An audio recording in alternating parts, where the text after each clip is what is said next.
Hello everyone, অনেকের কাছে এই সড়কটি সাধারণ সড়ক মনে হতে পারে বা গ্রামীণ কোনো সড়ক মনে হতে পারে। এটি শহরের খুবই গুরুত্বপূর্ণ একটি সড়ক, যে সড়ক দিয়ে প্রতিদিন হাজার হাজার মানুষ শহরে প্রবেশ করে। এটি হচ্ছে বাদুরতলা তিব্বতের মোড় থেকে ১ নাম্বার ঘুমটির মাঝখানের অংশ, যেখানে সামান্য বৃষ্টি হলেই হাঁটু পানি জমে যায়। সেই জায়গাটি পানি নেমে যাওয়ার পরে এরকম কানা খন্দকে পরিণত হয়।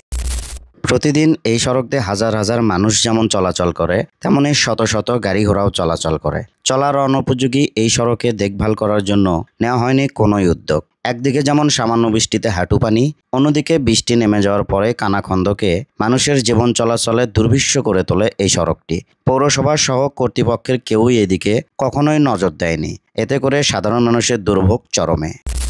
শুধু বাদুরতলা নয়, বগুড়া শহরের বেশিরভাগ সড়কই এখন এই অবস্থা। সামান্য বৃষ্টিতে যেখানে পানি জমে, সেই পানি নামতে কয়েক ঘন্টা সময় লেগে যায়। পানি নেমে যাওয়ার পরে চকজাদু বাদুরতলা সড়কটি চলাচলের অনুপযোগী হয়ে পড়ে। এই সমস্যা থেকে নিস্তার পেতে এই সড়কে চলাচলকারী প্রত্যেক অটোওয়ালা ১০ টাকা করে দিয়ে নিজস্ব অর্থায়নে এই সড়কের ইটের গুঁড়া দিয়ে এই কানাখন্দক পূরণ করে। এতে করে গাড়ি চলাটা কিছুটা স্বাভাবিক হয়। তাহলে পৌরসভার দায়িত্বটা কি, যদি সাধারণ মানুষের টাকায় রাস্তা মেরামত করতে হয়?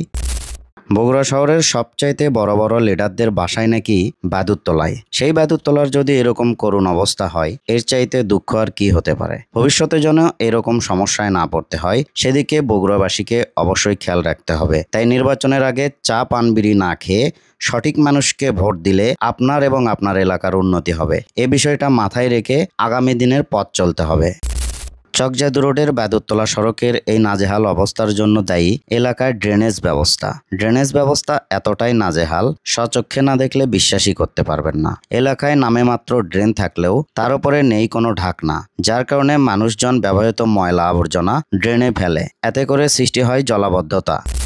জলাবদ্ধতার সেই পানি নেমে গেলে সড়কে তৈরি হয় কানাখন্দক, আর মানুষের চলাচলের জন্য অনুপযোগী হয়ে যায় এই সড়ক।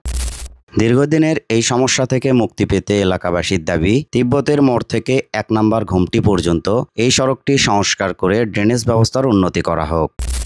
যুগে যুগে অনেক মেয়র ও কাউন্সিলরের পরিবর্তন হলেও বাদুরতলাবাসীর ভাগ্যের উন্নয়ন কখনোই পরিবর্তন হয়নি।